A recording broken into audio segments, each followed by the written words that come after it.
Hello friends, welcome to study with Raj. तो friends, आज की इस वीडियो में मैं आप लोगों को सर्कल की स्पर्श रेखा से संबंधित क्वेश्चन कराऊंगा। तो आप लोग वीडियो को अंत तक देखें। अगर ये वीडियो आपको पसंद आए तो आप लोग चैनल को सब्सक्राइब करें और बेल आइकन को भी दबाएं। तो चलिए शुरू करते हैं। देखिए फ्रेंड्स, पहले मैं वृत्त के बारे में आपको कुछ बता देता हूँ। देखिए, जैसे ये कोई वृत्त है तो इसके बीच में जो बिंदु होता है इसको केंद्र बोलते हैं। सेंटर मतलब इसका केंद्र, और केंद्र से वृत्त तक की दूरी इसको त्रिज्या बोलते हैं। देखिए, इस केंद्र से वृत्त तक की दूरी ये है ना, तो इसको त्रिज्या बोलते हैं। आप इधर भी देख सकते हैं। देखिए, इस केंद्र से लेकर इस वृत्त तक ये दूरी, यहाँ तक इसको भी त्रिज्या बोल सकते हैं। किसी बाहरी बिंदु से वृत्त को स्पर्श करने वाली रेखा इसको बोलते हैं स्पर्श रेखा। स्पर्श का मतलब ही होता है टच करना। देखिए, टच कर रही है ना। और फ्रेंड्स, एक सबसे इंपॉर्टेंट पॉइंट आप याद रखेंगे कि जहां पर ये स्पर्श रेखा मिलती है वहां पर 90 डिग्री का कोण बनता है। ओके, ये देखिए, यहाँ पर समकोण होता है। समकोण मतलब यहाँ पर 90 डिग्री का कोण, तो यहाँ लिख देंगे 90 डिग्री। हमको AO का मान निकालना है। AO मतलब ये वाली साइड। ओके, तो आप ध्यान से देखें तो ये त्रिभुज ही तो बना हुआ है। त्रिभुज AOB, यहाँ लिख देता हूँ त्रिभुज AOB में।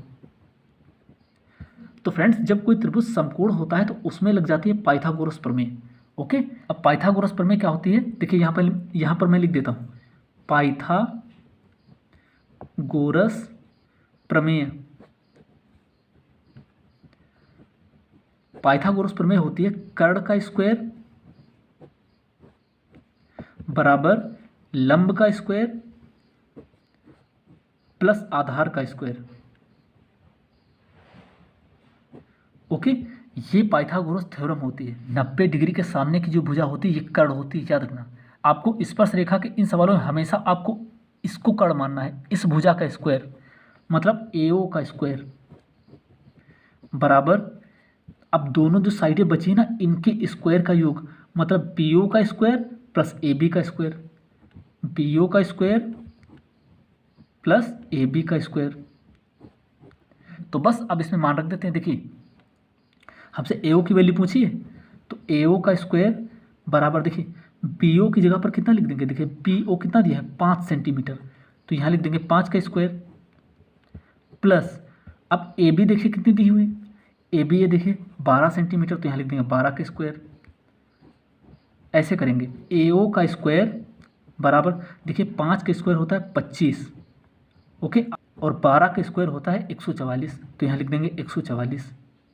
देखते हैं AO का स्क्वायर बराबर, अब देखिए 25 और 144 जोड़ देते हैं। देखिए, जोड़ दीजिए, 5 4 9, 4 2 6 और 1, तो आ जाएगा 169। देखिए फ्रेंड्स, जब इधर से वर्ग हटता है ना तो उधर अंडर रूट लग जाता है। याद रखना, जब इधर से वर्ग हटाएंगे तो इधर लग जाएगा अंडर रूट। और याद रखना, अंडर रूट के अंदर जिसका ये स्क्वायर है वो बाहर आ जाता है। देखिए, 169 किसका स्क्वायर है? 13 का, तो इससे बाहर आ जाएगा 13। ओके, अंडर रूट के अंदर जिसका ये स्क्वायर है वो बाहर आ जाता है, तो 13 का स्क्वायर होता है 169, तो इससे बाहर कितना आ जाएगा? 13। तो AO की वैल्यू हमारे पास कितनी आ जाएगी? 13। ये देखिए, AO की वैल्यू पूछी थी ना, AO ये साइड, तो ये साइड कितनी आ जाएगी? 13 सेंटीमीटर। नेक्स्ट क्वेश्चन देखते हैं। देखिए, इसमें भी सेम वही काम करते हैं। आपको त्रिभुज दिख रहा है ना, त्रिभुज AOB में, तो यहाँ लिख देते हैं त्रिभुज AOB में। अब क्या करेंगे? अब मैंने बताया ना कि आपको हमेशा इस साइड का स्क्वायर, पाइथागोरस प्रमेय लगानी है, इस साइड का स्क्वायर, इसका मतलब AO का स्क्वायर बराबर, अब ये दोनों जो साइडें बची ना इनका स्क्वायर मतलब इसका BO का स्क्वायर और प्लस अब ये साइड जो बची हुई है AB का स्क्वायर। ऐसे आपको करना है। तो पहले आप इसको ऐसे नोट कर लेंगे। अब देखिए, अब जो वैल्यू दी है आप इसमें रख दीजिए। देखिए, AO का मान दिया है ना कितना, AO देखिए AO कितना है 10, तो यहाँ लिख देंगे 10 का स्क्वायर बराबर, ये बराबर नोट कर लिया। अब देखिए लिखा BO कितना दिया है 6, तो यहाँ लिख देंगे 6 का स्क्वायर, ये प्लस, अब ये लिखा हुआ AB, तो ये देखिए AB इसकी वैल्यू तुमको निकालनी है, तो इसको ऐसे लिखा रहने देते हैं AB का स्क्वायर। जो चीज़ निकालनी है उसको ऐसे लिखा रहने देंगे। अब देखिए फ्रेंड्स, 10 का स्क्वायर होता है 100, 10 दहम का 100 होता है ना। 6 का स्क्वायर होता है 6 छंग 36 और प्लस ये AB का स्क्वायर, ऐसे नोट कर देंगे AB का स्क्वायर। अब देखिए फ्रेंड्स, हमको ये AB निकालनी है ना, तो याद रखना जो चीज़ निकालनी हो वो एक तरफ होनी चाहिए और बाकी सब एक तरफ होना चाहिए। ए बी निकालनी है तो ये एक साइड होनी चाहिए, बाकी सब एक साइड में। ये प्लस का 36 था, इधर आएगा माइनस का 36 के पास। तो 100 में जब 36 घटाएंगे तो कितना बचेगा, 64 बचेगा। इधर हो जाएगा ए बी का स्क्वायर। तो अभी मैंने आपको बताया कि इधर से जब ये वर्ग हटता है तो इधर लग जाता है अंडर रूट, तो हो जाएगा अंडर रूट 64। और अंडर रूट के अंदर जिसका ये स्क्वायर होता है ये बाहर आ जाता है। देखिए 64 किसका स्क्वायर, 8 का। 88 64 होता है ना, तो बाहर कितना आ जाएगा, 8। आप इसको ऐसे भी लिख सकते हैं ए बी बराबर 8।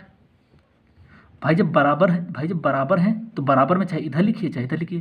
तो ए बी हमारे पास कितनी आ जाएगी, 8 सेंटीमीटर। ये देखिए ए बी पूछी थी तो यहाँ लिख देंगे ए बी बराबर 8 सेंटीमीटर। नेक्स्ट क्वेश्चन देखते हैं। देखिए ये एक सर्कल दिया हुआ है ना, हमको इस बार किसकी वैल्यू पूछी, ए ओ की, मतलब ए ओ इसकी वैल्यू पूछी है। और हमको ये देखिए त्रिज्या दी हुई है, ये त्रिज्या है ना, केंद्र से वृत्त तक की दूरी त्रिज्या, और ये स्पर्श रेखा दी हुई है 4 सेंटीमीटर। तो फ्रेंड्स देखिए मैं आपको बताना चाहता हूँ कि किसी बाहरी बिंदु से स्पर्श रेखाएं बराबर होती हैं। देखिए ये स्पर्श रेखा आपको दिख रही है ना, तो ये भी तो स्पर्श रेखा है। देखिए ये भी देखिए वृत्त को टच कर रही है और ये भी वृत्त को टच कर रही है। तो दोनों स्पर्श रेखाएं क्या होंगी, बराबर होंगी। याद रखेंगे किसी बाह्य बिंदु से वृत्त की स्पर्श रेखाएं बराबर होती हैं। तो हम ऐसे लिख देंगे, देखिए ए बी बराबर ए सी, ए बी बराबर ए सी। तो अगर ये 4 सेंटीमीटर है तो ये भी 4 सेंटीमीटर होगी, जाहिर बात है भाई। दोनों जब स्पर्श रेखाएं बराबर हैं तो दोनों 4 4 होंगे ना, तो बराबर लिख देंगे 4। मतलब ये ए बी भी 4 है और ए सी भी 4 है। अब देखिए हमको ए ओ निकालना है ना, ए ओ मतलब ये वाली साइड, ये वाली साइड। तो अगर आप ध्यान से देखो तो त्रिभुज ही तो बन गया, त्रिभुज ए ओ सी में। तो यहाँ लिख देंगे त्रिभुज ए ओ सी में। आपको लगाना है इसमें पाइथागोरस प्रमेय। अब क्यों पाइथागोरस प्रमेय लगाएं, क्योंकि वृत्त की स्पर्श रेखा जहाँ मिलती है वहाँ 90 डिग्री का कोण बनता है ना, समकोण डिग्री मतलब समकोण होगा, और समकोण में पाइथागोरस प्रमेय लगती है। तो देखिए क्या होगा, इसका स्क्वायर मतलब ए ओ का स्क्वायर बराबर, अब ये दोनों जो साइड बची ना, इसका स्क्वायर प्लस इसका स्क्वायर, मतलब ओ सी का स्क्वायर और प्लस ए सी का स्क्वायर, ऐसे करना है। तो ए ओ निकालनी है ना, तो ए ओ का स्क्वायर। अब देखिए जो वैल्यू दी है आपको इसमें रख देना है। ओ सी कितनी दी है, 3, तो यहाँ लिख देंगे 3 का स्क्वायर प्लस ये वाला प्लस ए सी। देखिए ए सी कितनी दी है, ए सी हमारे पास दी है 4 सेंटीमीटर, तो 4 का स्क्वायर ऐसे। तो ये ए ओ का स्क्वायर बराबर, देखिए 3 का स्क्वायर कितना होता है, 3 3 का 9, और प्लस ये 4 का स्क्वायर कितना होता है, 4 चौको 16। तो ए ओ का स्क्वायर बराबर, अब देखिए फ्रेंड्स 16 और 9 कितने हो जाएंगे, 25। 16 और 9 को जोड़ देंगे ना 25। तो इधर से जब वर्ग हटेगा तो इधर लग जाएगा अंडर रूट। ओके, इधर से जब वर्ग हटेगा तो लगेगा अंडर रूट। और अभी मैंने आपको बताया कि अंडर रूट के अंदर जिसका स्क्वायर होता है वो बाहर आ जाता है। तो 25 किसका स्क्वायर है, 5 का, तो बाहर आएगा 5। और यही हमारा करेक्ट आंसर आ गया।